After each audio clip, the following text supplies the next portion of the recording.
حبيبي المصطفى بلغ مقاصدنا واغفر لنا ما مضى يا واسع الكرم.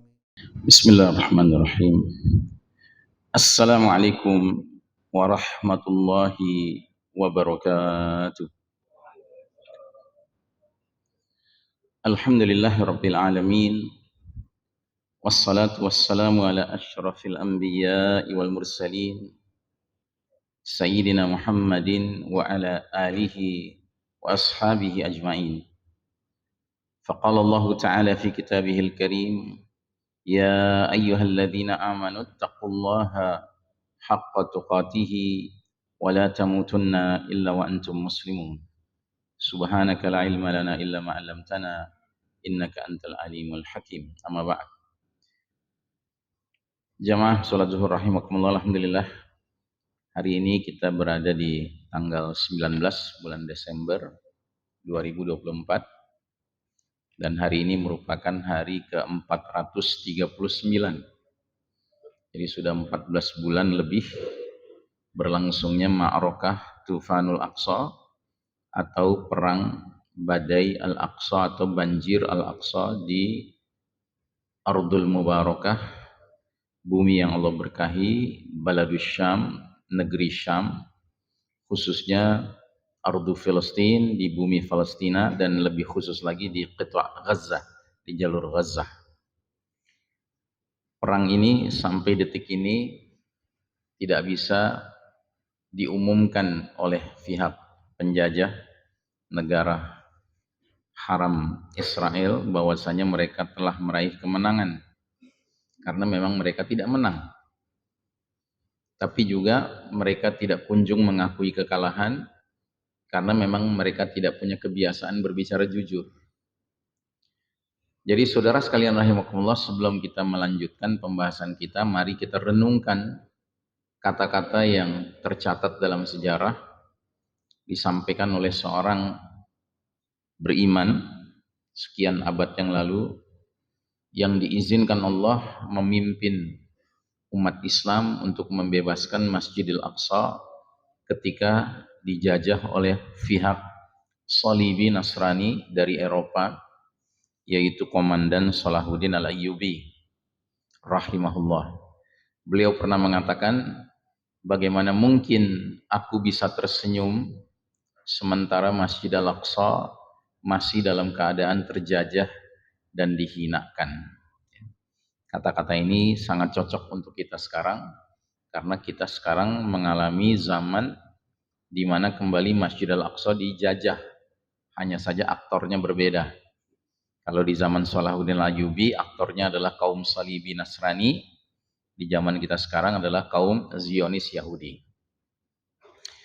Jadi Ma'rakah Tufanul Aqsa ini yang sudah berlangsung 439 hari, setidak-tidaknya menjadi peristiwa yang memisahkan al-haq dengan al-batil, satu.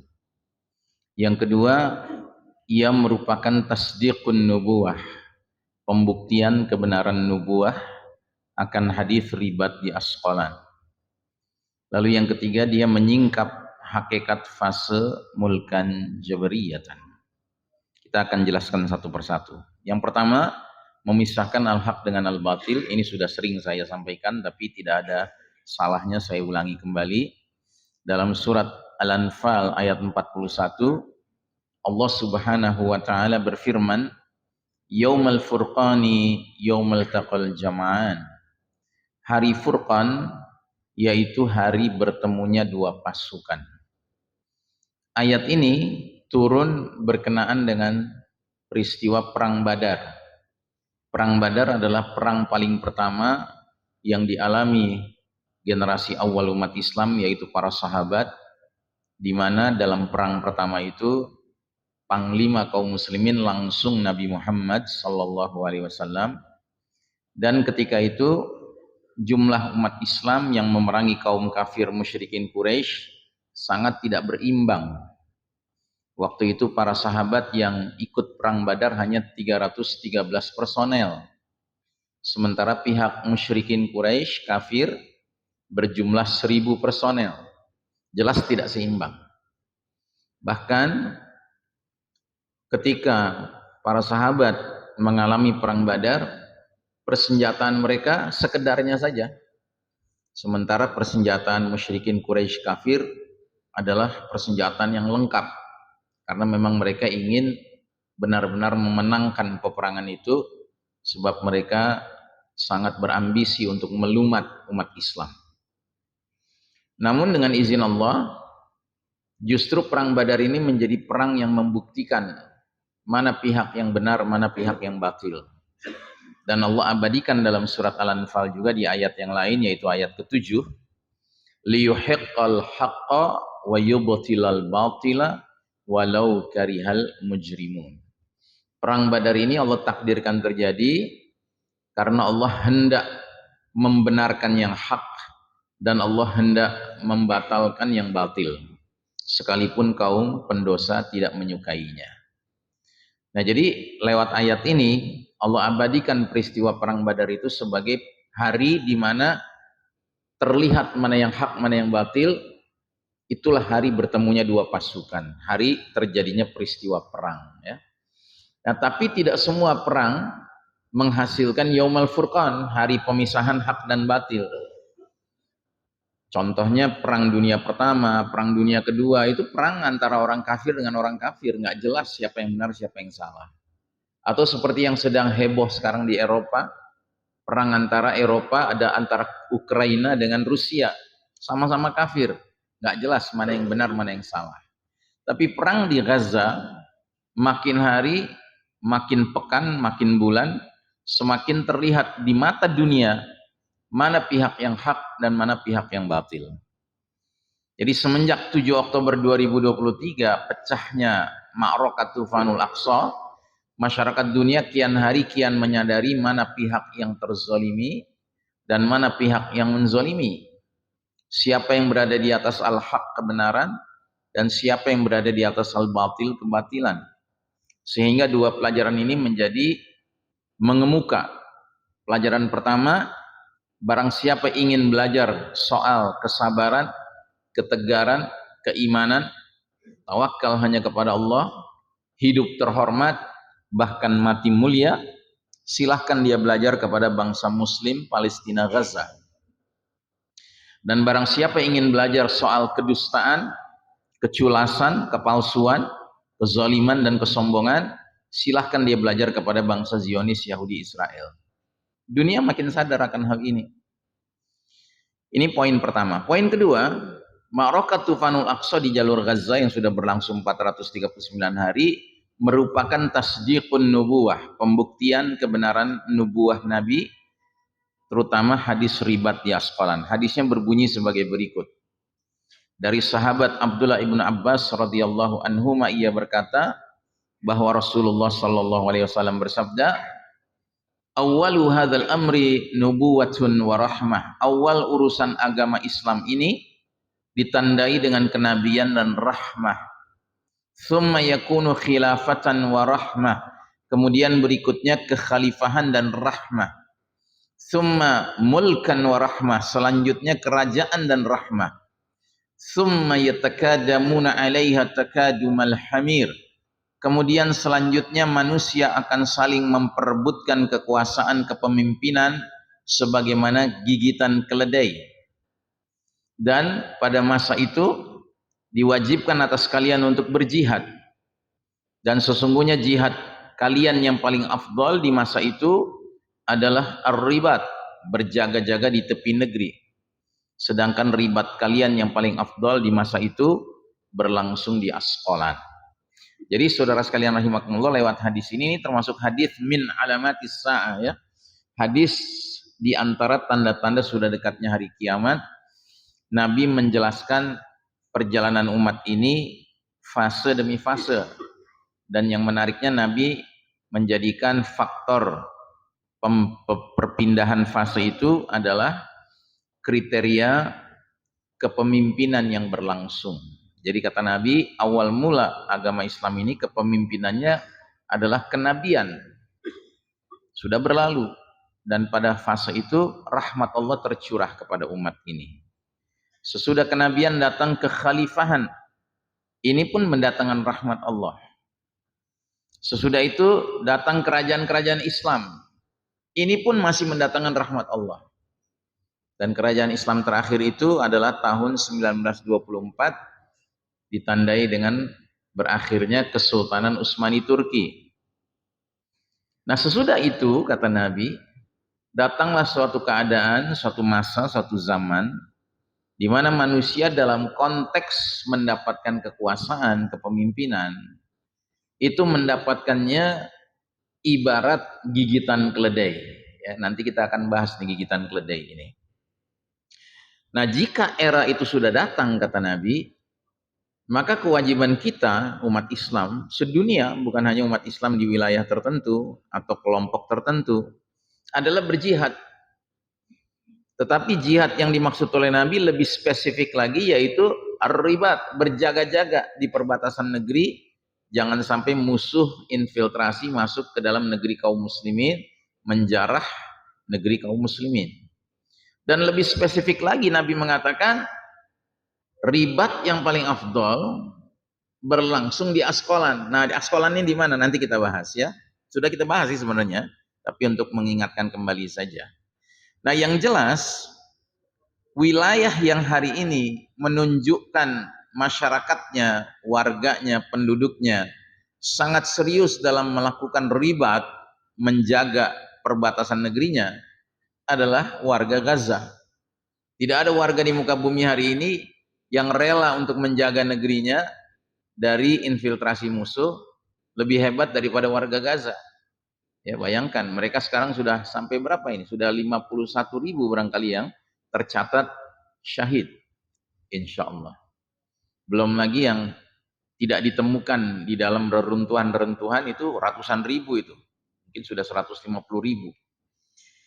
Nah jadi mereka ini tampaknya benar-benar menjadi representasi dari orang-orang yang berjihad dalam pengertian ribat di zaman kita sekarang.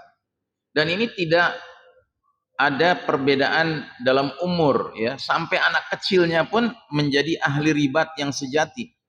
Ya contohnya anak perempuan ini anak perempuan mungkin baru 9-10 tahun. Tapi dia mengatakan Allah akan melindungi kami. Andaikan mati, biarlah kami mati di tanah kami. Masya Allah. Jadi dia ditanya, kalau perbatasan Gaza dibuka, mau kamu lari ke Mesir, mengungsi, cari keselamatan? Tidak, katanya. Aku lebih rela mati di sini di tanah Gaza.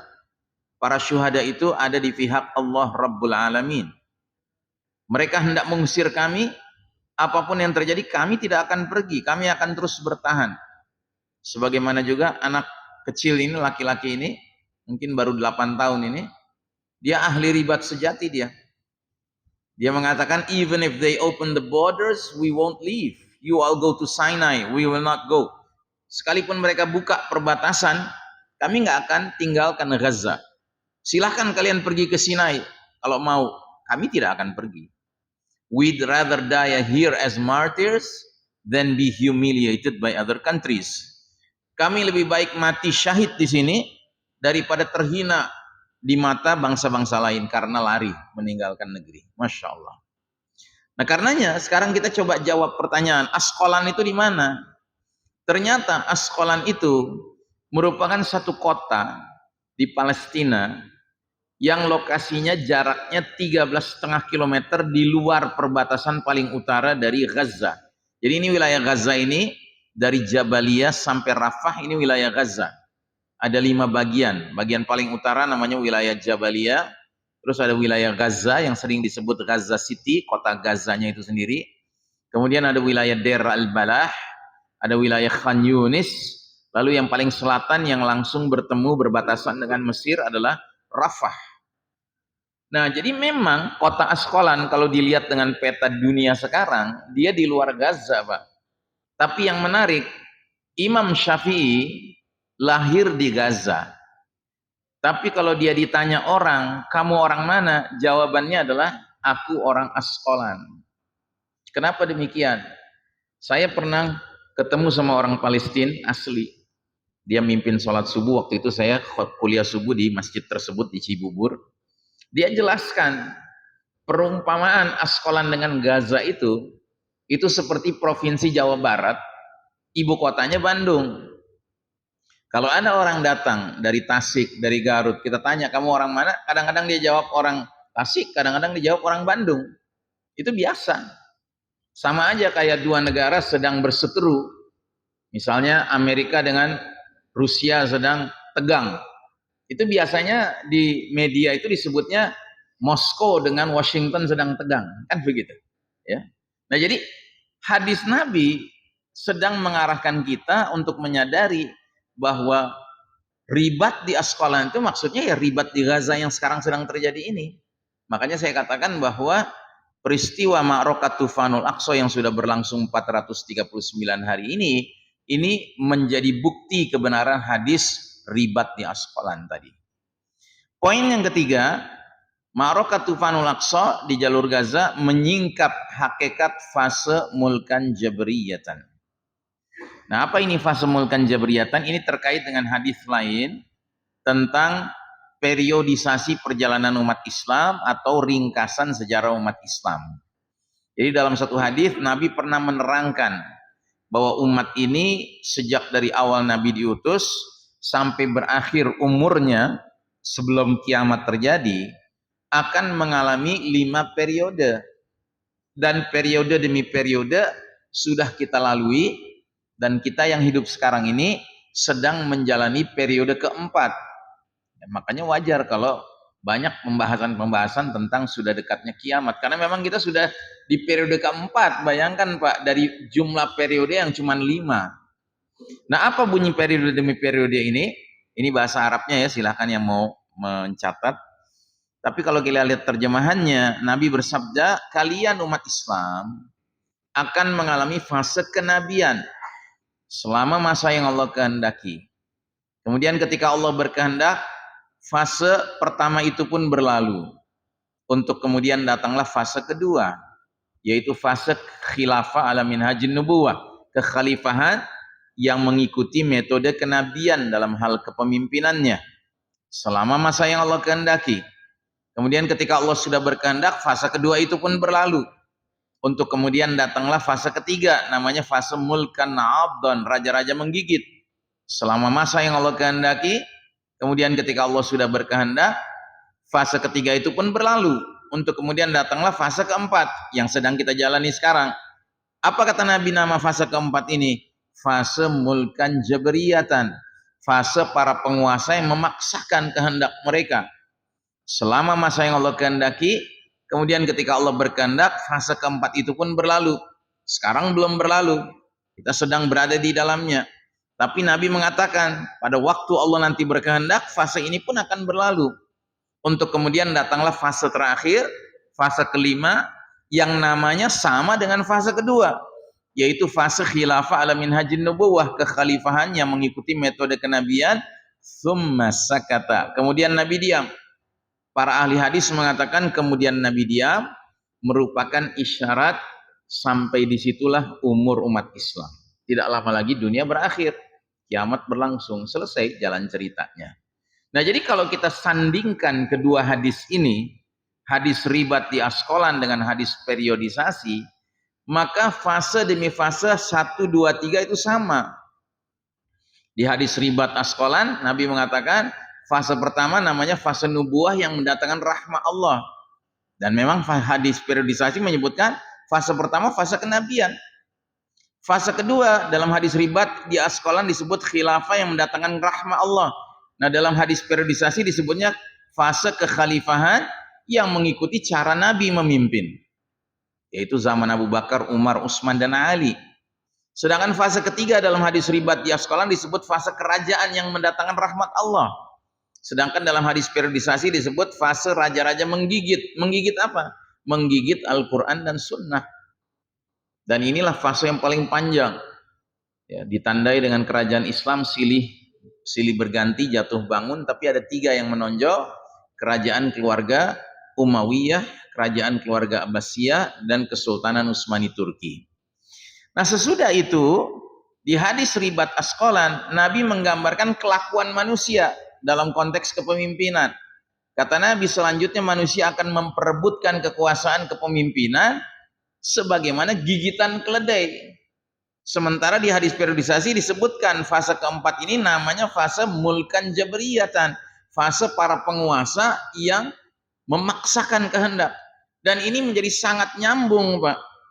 Rupanya Nabi ingin mengatakan bahwa para penguasa yang memaksakan kehendak itu adalah produk dari orang-orang yang memperebutkan kepemimpinan seperti gigitan keledai. Nah, apa maksud gigitan keledai? Ya, nantilah kita akan jelaskan, tapi belum sekarang. Nah, yang jelas Nabi katakan kalau Anda sudah mulai menyaksikan pemandangan bahwa manusia memperebutkan kepemimpinan kekuasaan sebagaimana gigitan keledai, kewajiban kita apa? Nabi katakan diwajibkan atas kalian berjihad. Dan jihad yang paling afdal ribat, dan ribat yang paling afdal di mana? Di Asqalan, di Gaza. Makanya mestinya sekarang ini semua fokus perhatian kita ke sana. Saya jadi teringat ucapan saudara kita Hussein yang lama di Gaza itu, yang sekarang sudah pulang, Hussein Gaza biasa disebutnya. Dia pernah ketemu sama Allahyarham Ismail Haniyeh, pimpinan Hamas. Dia tanya, wahai Syekh, apa yang sebaiknya kami umat Islam Indonesia lakukan untuk membantu saudara-saudara kita di Gaza? Kata Ismail Haniyeh, pertanyaan Anda sudah salah, katanya. Bukan Anda apa yang harus Anda bantu. Yang paling pertama adalah semua muslim di seluruh dunia harusnya menghayati bahwa apa yang dialami oleh kita di Gaza itu dialami oleh kalian semua, dia bilang gitu. Kalau kita sudah sama-sama memiliki perasaan yang sama, dia bilang, nggak perlu bertanya lagi bantuan apa yang bisa kita berikan. Ya sekarang bayangkan saja kalau kita sedang diperangi, kira-kira apa yang kita kerjakan? Ya. Nah, jadi saudaraku rahimakumullah, jadi kita seperti mendapatkan arahan dari Nabi, kalau kita tidak salah bersikap saat kita sedang mengalami zaman manusia memperebutkan kepemimpinan sebagaimana gigitan keledai, lalu kita mengerjakan tugas kita yaitu membackup, ya, terus semuanya terlibat dalam ribat di Asqalan, niscaya fase kelima ini akan bisa kita jemput, ya. Nah, karenanya mari kita lihat dulu yang sudah berlalu, ya. 3 fase pertama yang mendatangkan rahmat Allah ini berlangsung lama sekali, Pak. Ya, umat Islam pernah memimpin selama 1342 tahun Hijriah, dari tahun 0 Hijriah saat Nabi pindah dari Mekah ke Madinah sampai tahun 1342 Hijriah. Selama masa itu umat Islam berjaya. Kepemimpinan demi kepemimpinan umat Islam itu, ya, adalah kepemimpinan yang tidak saja mencakup umat Islam tapi seluruh, ya, umat manusia yang di bawah naungan kepemimpinannya. Dan kita pernah memimpin dalam lingkup wilayah yang sangat luas, Pak. Ini, Pak, wilayah kita yang warnanya hijau ini. Jadi kita pernah memimpin dari barat di Maroko, ya, baratnya Afrika yang paling ujung, sampai ke Merauke di Indonesia yang paling timur. Kalau di sebelah utara dari Spanyol sampai Cina, kita pernah memimpin dunia ini, Pak. Jadi kalau bicara kepemimpinan umat Islam ini, pengalaman kepemimpinannya luar biasa, Pak. Bukan setahun, 2 tahun, 10 tahun, 20 tahun, 100 tahun, 200 tahun, tidak. Ribuan tahun. Kalau pakai hitungan Masehi, 1302 tahun Masehi, kita memimpin umat manusia, Pak, dari tahun 622 saat Nabi hijrah dari Mekah ke Madinah, sampai tahun 1924, itu 1302 tahun. Makanya ada seorang penulis barat, bukan muslim, perempuan, namanya Karen Armstrong. Dia sering nulis tentang sejarah Islam, sejarah Nabi Muhammad, ya, tentang ajaran Islam, ya. Tapi dia bukan muslim. Dia pernah mengatakan dalam bukunya, kenapa sih orang barat itu menganggap angka 13 itu angka sial? Karena mereka teringat bahwa umat Islam pernah memimpin 13 abad. Jadi bagi mereka angka 13 itu mereka anggap angka sial, Pak.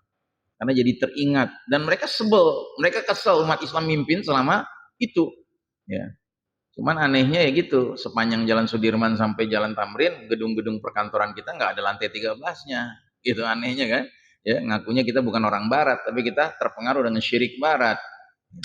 Bahkan lengkap, Pak. Lantai 4 juga nggak ada. Karena itu syirik timur, syirik Cina, ya kan? Cina nganggap angka sial itu angka 4. Ya udah, belum lagi dengan syirik lokalnya, Pak. Udah sempurna lah negeri ini. Nah, jadi saudaraku rahimakumullah, mengapa Allah mencurahkan rahmatnya selama 3 fase itu? Fase kenabian, kekhalifahan, dan kerajaan-kerajaan Islam.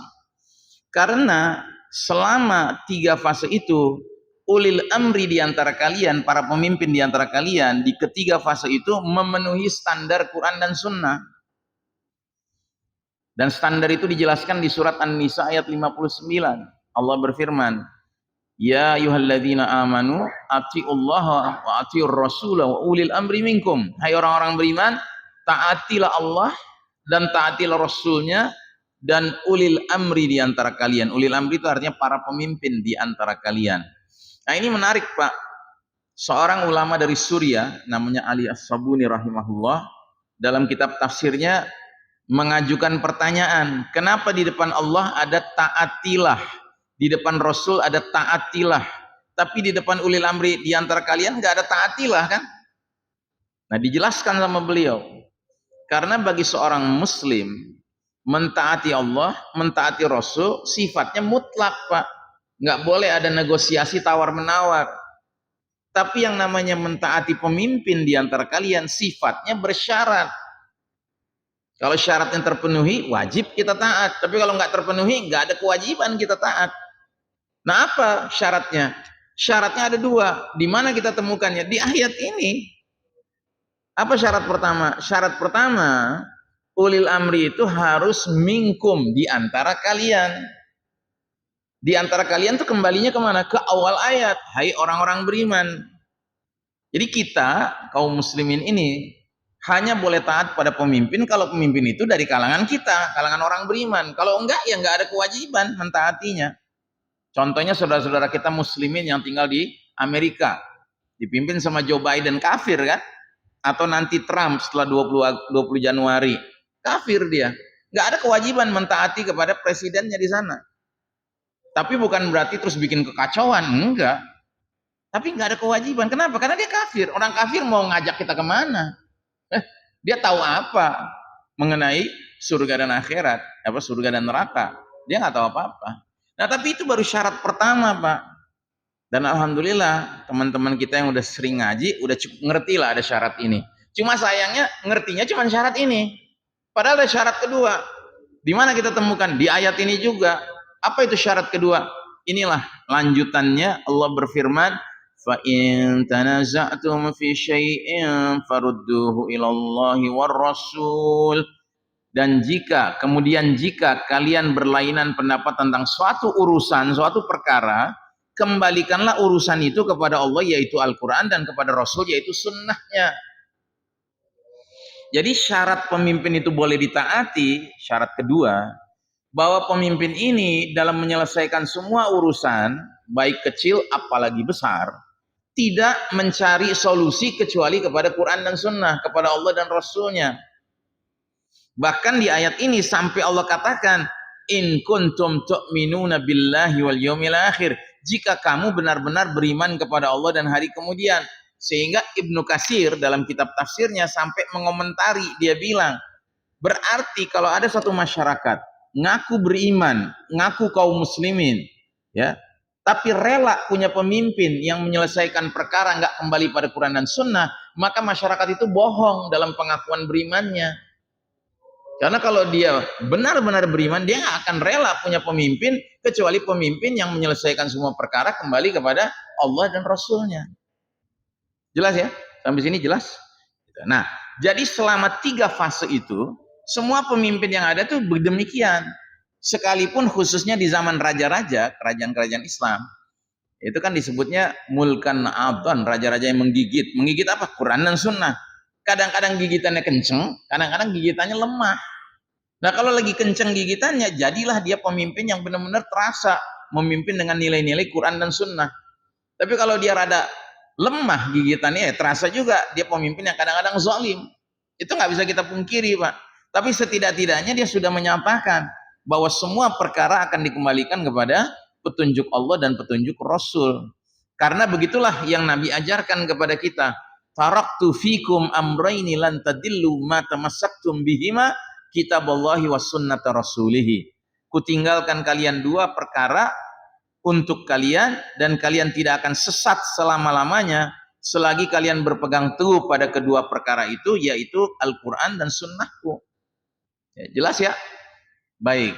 Nah, sementara begitu kita masuk fase keempat, dan ini kita sekarang berada di fase keempat, inilah babak di mana Allah kemudian mencabut kepemimpinan dunia dari tangan umat Islam untuk selanjutnya Allah serahkan kepada pihak Barat, Eropa dan Amerika yang merupakan masyarakat kaum Yahudi Nasrani, khususnya kaum Yahudi.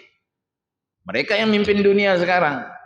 Dan di era fase keempat ini kita menyaksikan manusia saling memperebutkan ya kekuasaan kepemimpinan sebagaimana gigitan keledai. Nah, sekarang saya tanya kepada jamaah sekalian, kalau dengar kata keledai, yang terbayang sifat apa Pak yang paling menonjol dari keledai? Hah? Bodoh, ya kan? Dungu, gitu. Jadi Nabi sudah menjelaskan 15 abad yang lalu, setelah era kepemimpinan, kenabian, kekhalifahan, kerajaan-kerajaan Islam, muncullah era di mana yang memperebutkan kepemimpinan itu kelakuannya bodoh. Dan ini Nabi yang ngomong, ya bukan saya yang ngomong. Artinya gini, Anda jangan bilang, wah Ustaz Ihsan kurang ajar banget nyebut orang keledai. Bukan saya yang nyebut, Nabi yang nyebut. Saya menyampaikan saja. Dan Nabi tidak pernah berbicara keluar dari hawa nafsunya. Bukan produk hawa nafsunya ucapan-ucapan beliau. Semuanya dibimbing oleh Allah. Sebagaimana Allah pun menggunakan perumpamaan keledai dalam Al-Quran. Ada 2 ayat setidak-tidaknya. Pertama surat Luqman ayat 19. Ya, ayah yang soleh, yang bijaksana namanya Luqman, ngasih nasihat panjang lebar kepada anaknya dari ayat 11 sampai ayat 19. Nah di ayat terakhir nasihatnya adalah waghdud min sautika, lunakkan suaramu nak. Inna ankaral aswati la sautul hamir, sesungguhnya seburuk-buruk suara ialah suara keledai. Dan bukan rahasia Pak, mereka-mereka yang memperebutkan kepemimpinan kekuasaan sekarang yang dipusingkan apa Pak? Suara. Itu yang dipusingkan. Banyak-banyakan suara kan, kencang-kencangan suara kan begitu. Nah, Allah juga menggunakan kata keledai di surat Al-Jumu'ah ayat 5. Matsalul ladzina hummilut taurata tsumma lam yahmiluha kamatsalil himar yahmilu asfara. Perumpamaan orang-orang yang dipikulkan kepadanya kitabullah Taurat, kemudian mereka tidak mengamalkannya adalah seperti keledai yang membawa kitab-kitab tebal. Ya bukan rahasia, mereka yang memperebutkan kepemimpinan juga begitu Pak. Ketika lagi kampanye luar biasa Pak omongannya, teori-teorinya canggih-canggih Pak. Begitu akhirnya udah menggigit kekuasaan itu, gigitannya kayak keledai. Ternyata bohong semua, cipoa semua. Nah yang lebih menarik lagi, kalau kita perhatikan istilah gigitan keledai itu ternyata ada makna khusus. Ya, jadi sebagaimana gigitan keledai itu ternyata ungkapan gigitan keledai sering digunakan untuk menggambarkan sesuatu yang sangat menyakitkan atau secara tidak terduga merusak. Ini adalah cara metaforis itu artinya kiasan, untuk mengatakan bahwa sesuatu yang tampaknya tidak berbahaya atau tidak signifikan sebenarnya dapat menyebabkan masalah atau rasa sakit yang tidak terduga. Yang begitu. Ketika belum menjabat kayaknya polos banget nih, keren nih, jujur nih orang nih, baik nih orang gitu kan. Nggak taunya nyakitin banget begitu akhirnya dapat jabatannya. Itu sama sekali jauh daripada yang kita bayangkan, ya. Dan ini bisa kita lihat kemarin juga Pak, sebelum tanggal 27 November, tahu kan 27 November ada kemarin kan? Ada rame-rame sana sini. Nah, ini mereka ketika lagi kampanye kita lihat kelakuan mereka. Mudah-mudahan suaranya muncul. Oh, nggak muncul suaranya. Saya bacakan saja ya. Jadi kata si perempuan ini, peluang untuk dapat membuka, dapat apa, ya juga dapat ya, atau dapat aja terus yang dia sebut Pak. Dia nggak bisa nyebut kelanjutannya. Kelihatan bodohnya kan? Gitu.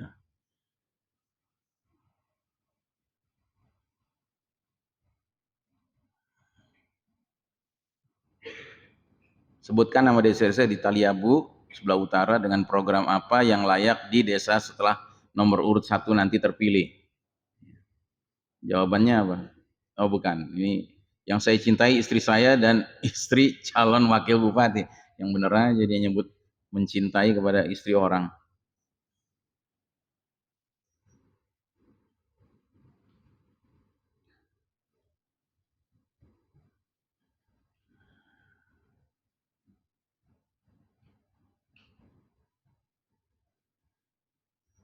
Jadi sama-sama nggak bertanya nih. Terus mana debatnya kalau gitu? Kami dari paslon nomor 1 perlu juga bertanya. Karena bagaimanapun juga semua teman. Terus buat apa berdebat? Nah ini lagi nyari bahan dulu, udah di panggung masih nyari bahan. Yang kayak gini Pak, mau jadi pemimpin, mau jadi pejabat, mau jadi penguasa. Ya.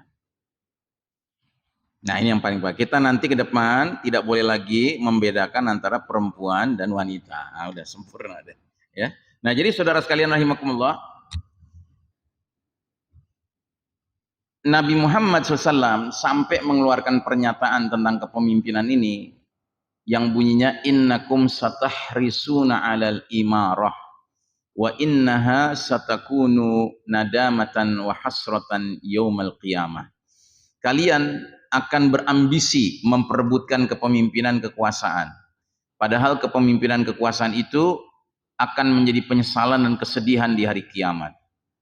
Ya, ni'mal muridatu muridatu ya wa bi'satil fatimah. Senikmat-nikmatnya penyusuan dan sepahit-pahitnya penyapihan. Jadi Nabi itu sudah menggambarkan kenapa orang doyan memperebutkan kepemimpinan kekuasaan, karena begitu dia menjabat, Pak, selagi menjabat itu senikmat-nikmatnya penyusuan, semua fasilitas lengkap. Tapi begitu dia berhenti, penyapihannya pahit banget.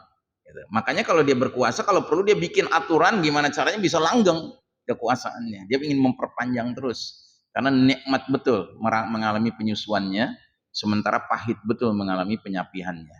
Ya, makanya ada istilah post power syndrome ya Pak. Nah jadi perbedaan kepemimpinan dalam Islam dan di luar Islam itu sangat jauh. Kalau dalam Islam, ulil amri minkum itu digambarkan dalam surat Al-Anbiya 73. Waja'alnahum a'immatan yahduna bi amrina. Kami telah menjadikan mereka pemimpin-pemimpin yang memberi petunjuk dengan perintah kami. Ya, jadi yang namanya pemimpin Islam itu dia dalam mengeluarkan perintah itu sesuai dengan perintah Allah. Dia menyuruh masyarakat mengerjakan apa yang Allah suruh mengerjakan. Dia melarang masyarakat untuk jangan mengerjakan hal-hal yang memang Allah larang untuk dikerjakan. Dia akan menyuruh apa yang Nabi suruh kerjakan, dia akan larang apa yang Nabi larang kerjakan. Ya, nggak mungkin dia menyuruh sesuatu yang ternyata bertentangan dengan apa yang Allah perintahkan, nggak mungkin. Sebaliknya mulkan jabriyatan ini digambarkan dalam surat Al-Qasas 41, wa ja'alnahum a'immatan yad'una ilan nar, dan kami jadikan mereka pemimpin-pemimpin yang mengajak, menyerukan manusia ke neraka, bukan ke surga. Kenapa? Karena mengabaikan petunjuk Allah, petunjuk Rasul, ya. Dan ini ayatnya sangat jelas, misalnya di surat Ibrahim ayat 21. Wa barrazulillahi jami'an faqalat du'afa'u lilladzina istakbaru. Dan mereka manusia akan dikumpulkan di padang mahsyar di hadapan Allah Ta'ala. Berkatalah orang-orang yang lemah kepada orang-orang yang sombong. Istilah orang-orang yang lemah dalam Al-Quran itu biasanya menggambarkan rakyat kebanyakan. Karena rakyat kebanyakan biasanya lemah. Kecuali orang beriman. Orang beriman itu sekalipun tinggal di masyarakat yang lemah, tapi orang beriman itu akan tampil kuat, Pak, karena pribadinya kuat, sikap-sikapnya kuat. Dia nggak begitu saja asal manut begitu. Terus kenapa Allah menggunakan istilah orang-orang yang sombong? Karena kebanyakan penguasa itu sombong, kecuali pemimpin yang beriman. Dia tawadu, dia rendah hati. Ya, tapi kalau penguasa pada umumnya itu sombong. Nah jadi ceritanya nanti di hadapan Allah, rakyat kebanyakan akan ngomong kepada penguasa mereka waktu di dunia, ya yang sombong itu, apa kata mereka? Sesungguhnya kami dulu pengikut-pengikut kalian, maka dapatkah kalian menghindarkan dari kami azab Allah walau sedikit saja? Jadi rupanya udah sama-sama ngelihat azab Allah nih, baik pengikut maupun pemimpinnya, rakyat maupun mantan penguasanya. Akhirnya yang mantan rakyat ini nagih sama yang penguasanya. Dulu kan kami pengikut kalian, bisa nggak kalian nolong kami dari azab api ini? Nyakitin Pak jawabannya. Apa jawabannya? Lau hadanallahu lahadainakum. Seandainya Allah memberi petunjuk pada kami di dunia dulu, niscaya kami dapat beri petunjuk pada kalian. Apa nggak nyakitin? Artinya mereka di sana baru ngaku bahwa mereka dalam memimpin itu nggak pakai petunjuk Allah. Cuman yang salahnya siapa? Ya rakyatnya kenapa nggak ngelihat waktu masih di dunia? Kenapa nggak ngelihat? Udah jelas dia nggak pakai petunjuk Allah, kenapa masih diikutin? Bahkan kalimat berikutnya lebih parah lagi. Sawa'un alaina ajazina am sabarna malana min mahis. Sama saja bagi kita. Apakah kita mau mengeluh atau mau bersabar, sekali-kali tidak ada tempat untuk melarikan diri. Astagfirullahaladzim. Ya. Nah, jadi saudaraku rahimakumullah, Sekalipun kita bukan orang yang punya jabatan, tapi kita harus paham hal ini, Pak. Karena urusan kepemimpinan ini urusannya sampai ke akhirat, Pak. Bukan cuma di dunia urusannya. Bukan kita cuma merasa rugi di dunia ini jadi, wah, pajak dinaikin, ya kan, susah hidup, harga-harga naik. Bukan itu urusannya. Urusannya di akhirat nanti bagaimana kita. Makanya ada lagi di surat Al-Ahzab, Allah menerangkan bahwa pada fase mulkan jabriyatin ini rakyat kebanyakan diajak mendurhakai Allah dan Rasulnya bahkan. Jadi di sini disebutkan, yauma tuqallabu wujuhuhum finnar yaquluna ya laitana ata'na Allah wa ata'na Rasulah. Pada hari ketika muka mereka dibolak-balikan dalam api neraka, berarti ini mukanya penghuni neraka kan, dibolak-balikan Allah di neraka. Mereka akan berkata, alangkah baiknya andai kata dulu di dunia kami taat kepada Allah dan taat kepada Rasul. Kalau seandainya ayat ini berdiri begini saja, Pak, nggak ada lanjutannya, cukup. Ilmunya buat kita sudah jelas. Apa itu? Kalau nggak mau jadi penghuni neraka, taatlah pada Allah dan taatlah pada Rasul. Orang jadi penghuni neraka karena nggak taat Allah dan nggak taat Rasul. Kalau cuma ayat ini saja, cukup, Pak. Kita ngerti, oh itu rupanya pelajarannya. Tapi enggak, Allah ingin ngasih pelajaran lain. Pelajaran berikutnya apa? Allah mau kasih tahu kenapa mereka dulu nggak taat pada Allah dan nggak taat pada Rasul. Ternyata mereka sendiri yang bilang, Rabbana inna ata'na sadatana wa kubara'ana fa'adalluna sabila. Lalu mereka berkata, ya Rabb kami, sungguh kami telah mentaati pemimpin-pemimpin dan pembesar-pembesar kami. Ternyata mereka menyesatkan kami dari jalan yang benar. Jadi penghalang mereka mentaati Allah dan Rasul apa? Karena ketaatan pada pemimpin dan pembesar yang tidak taat pada Allah dan Rasulnya. Cuman kan logika di masyarakat kan begitu. Ya namanya pemerintah kudu ditaati dong. Gitu. Namanya pemimpin kudu ditaati dong. Ya kalau memang dia salah nanti dia aja yang masuk neraka. Siapa bilang? Barang siapa yang udah tahu pemimpinnya salah, dia taati juga dengan penuh sukacita. Dengan perasaan, oh ini kewajiban gitu ya. Sesungguhnya dia sedang menempatkan dirinya pada posisi sama dengan dia. Makanya di ujung terakhir apa kata para penghuni neraka ini dari kalangan rakyat ini? Rabbana atihim di'faini minal adzabi wal anhum la'nan kabira. Ya Rabb kami timpakan pada mereka mantan pemimpin, mantan pembesar kami. Azab 2 kali lipat dari yang kami terima. Dan kutuklah mereka dengan kutukan yang besar. Kira-kira ngepek nggak ucapan ini? Akan membuat mereka keluar dari neraka ke surga nggak? Ya kagak. Gitu. Karena apa? Semuanya berhak masuk dalam neraka. Karena apa? Nggak taat pada Allah dan nggak taat pada Rasul. Ya. Nah jadi saudaraku rahimakumullah, urusan sistem kepemimpinan ini bukan sesuatu yang nggak ada kaitan sama kita rakyat biasa, Pak. Kaitannya erat sekali. Dan kita sedang menjalani sistem kepemimpinan yang paling buruk dalam sejarah umat Islam, yaitu sistem kepemimpinan di mana manusia memperebutkannya laksana gigitan keledai. Dan coba tadi kita pelajari gigitan keledai itu, ya. Jadi gigitan keledai tadi kan dijelaskan sering digunakan menggambarkan sesuatu yang sangat menyakitkan dan atau secara tidak terduga merusak. Nggak kita sangka ya tingkat kerusakan dia sejahat itu, ya kan? Tapi sebenarnya kita bisa nyangka, Pak. Kalau apa? Kalau dari awal kita udah tahu dia nggak mau mimpin dengan Quran dan Sunnah. Kalau emang dia nggak mau mimpin dengan Quran dan Sunnah, mau nggak mau dia akan membuat kerusakan. Karena kalau orang nggak ngikutin Quran dan Sunnah, pasti ngikutin apa? Ngikutin syaitan. Pasti itu. Nggak ada pilihan lain.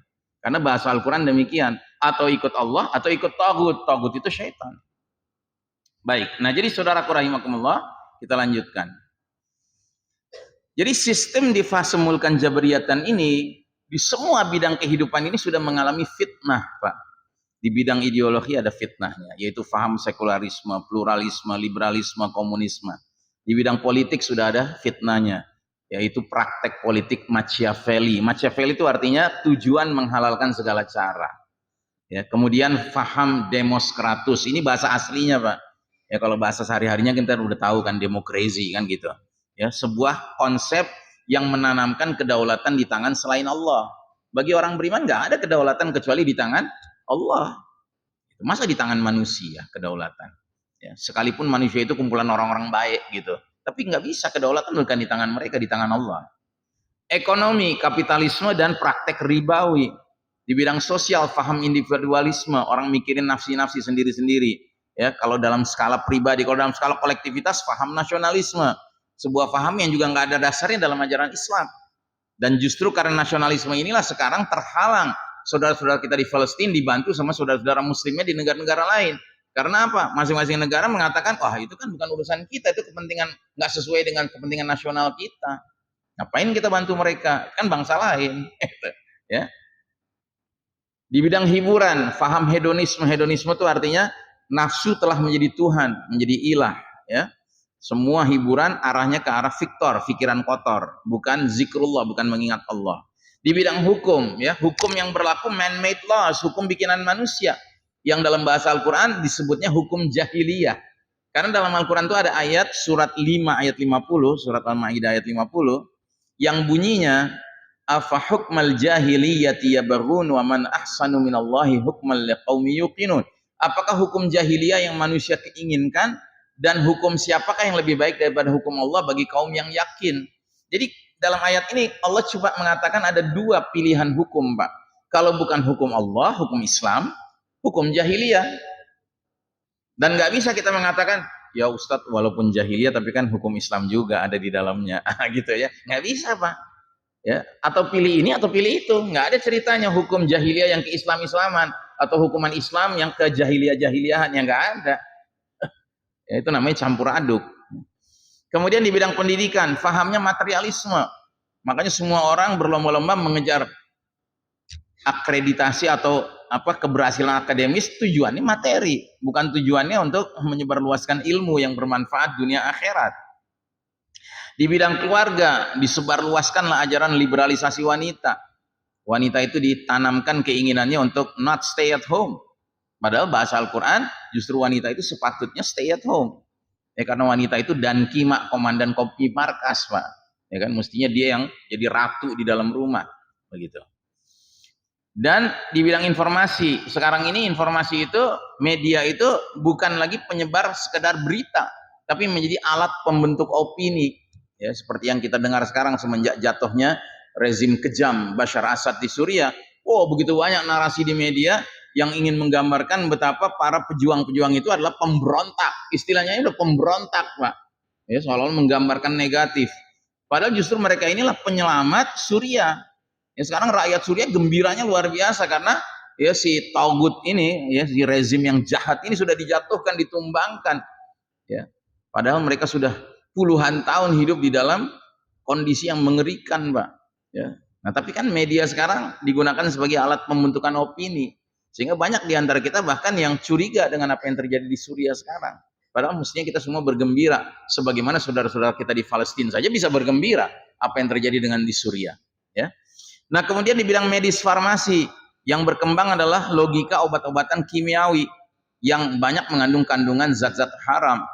Ya, tidak ada berpikir bentuk-bentuk pengobatan yang alami sifatnya. Yang padahal di dalam tradisi Tibbun Nabawi, pengobatan cara Nabi, ya, fondasinya adalah menggunakan bahan-bahan tumbuh-tumbuhan untuk penyembuhan, ya, termasuk ya minuman-minuman yang memang dianjurkan seperti air zam-zam, ya, seperti zaitun dan seterusnya, ya. Makanan pertanian peternakan, ya, muncul yang namanya GMO, genetically modified organisms, makanan-makanan hasil rekayasa genetika, ya, mengerikan sekali, ya. Kemudian di bidang pertahanan keamanan militer, ya, semangatnya adalah right or wrong is my country, mau benar mau salah pokoknya bela negara. Nggak peduli negaranya dalam kondisi benar atau salah, ya. Baik, nah jadi saudaraku rahimakumullah, di era mulkan jabriyatan ini, dalam konteks apa yang terjadi di Gaza, berkembanglah suatu ungkapan most people of the world stand with Palestine.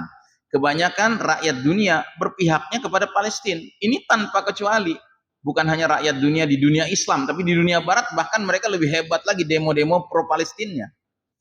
Begitu juga while most governments of the world stand with Israel. Sementara kebanyakan pemerintahan dunia berpihaknya ke Israel. Ini pun tanpa kecuali. Negara-negara barat kafir mereka jelas mendukung Israel. Kirim senjata, kirim pasukan bahkan untuk Israel. Ya. Tapi ternyata negara-negara pimpinan negara-negara Arab Muslim pun diam-diam berpihak pada Israel. Ya, nanti saya akan jelaskan bukti-buktinya. Ya. Jadi apa kewajiban seorang mukmin kalau hidup di fase ini? Ya, kewajiban kita kembali ke hadis tadi. Hendaknya berjihad, dan jihad yang paling afdal ribat, berjaga-jaga di tepi negeri, dan ribat yang paling afdal di Asqalan, di Gaza, ya. Nah, jadi ada satu buku baru terbit, judulnya War, Perang. Buku ini ditulis oleh seorang jurnalis namanya Bob Woodward. Beliau ini jurnalis senior dan beliau ini pernah menulis buku yang akhirnya membongkar kejahatan Presiden Amerika sendiri namanya Nixon waktu itu, yang sampai dilengserkan ya. Nixon itu dilengserkan karena terungkap skandal Watergate yang dia terlibat di dalam. Nah, sekarang ini ada buku judulnya Perang. Buku ini juga mengungkap skandal yang terjadi antara penguasa-penguasa Arab dengan Menteri Luar Negeri Amerika yang namanya Blinken. Jadi Blinken ini ditugaskan sama Amerika Serikat untuk melobi penguasa-penguasa Arab yang merupakan tetangga-tetangga Palestina supaya mau kerjasama dengan Israel. Dan ini bukti-buktinya terungkap sekarang. Contohnya Muhammad bin Salman, putra mahkota kerajaan Arab Saudi. Dia jelas-jelas mengatakan, saya sangat berambisi mewujudkan visi Saudi 2030. Syaratnya Gaza harus tenang dulu. Ide normalisasi hubungan Arab Saudi dengan Israel tidak pernah berhenti, namun belum bisa dilakukan sekarang. Ya. Jadi para intel-intelnya mujahidin Gaza itu sebenarnya sudah dengar sekitar tanggal 9 atau 10 Oktober 2023 Saudi dengan Israel akan tanda tangan perjanjian normalisasi hubungan, Pak. Maka mereka melakukan serangan tanggal 7 Oktober karena untuk membatalkan itu, dan ternyata berhasil. Ya malu hati kan pihak Saudinya, kalau lagi Gazanya belum kelar, masa menjalin hubungan dengan Israel terang-terangan gitu. Cuma bukan berarti dia melempem, enggak, dia semangat tetap ingin normalisasi, cuma nggak bisa sekarang. Sementara Muhammad bin Zaid, putra mahkota Uni Emirat Arab, ini bahkan mengucapkan kalimat yang lebih menyakitkan, Hamas harus dihabisi. Kami memberikan kesempatan bagi Israel untuk melenyapkan Hamas. Hamas ini para pejuang di Gaza yang sedang membela rakyatnya. Nah, jadi ini adalah ungkapan yang kalau dalam kitab Syekh Sulaiman An-Nasr, Syekh Sulaiman An-Nasr ini bikin buku judulnya Nawaqidul Iman. Apa saja dosa-dosa yang membatalkan iman. Salah satu dosa pembatal keimanan adalah bila mana seorang muslim bekerja sama dengan orang kafir untuk membantai saudara muslimnya. Itu dosa yang membatalkan iman, Pak. Berat itu dosanya. Nah, sementara Abdullah Sani, Raja Jordania, tetangga Palestina juga, dia mengatakan hal yang serupa. Hamas harus dilenyapkan, namun kami tidak ingin mengucapkannya. Tentu kami akan mendukung penuh usaha Israel membasmi Hamas. Sementara Presiden Mesir, juga tetangga Palestina, Abdul Fattah Sisi, mengatakan apa?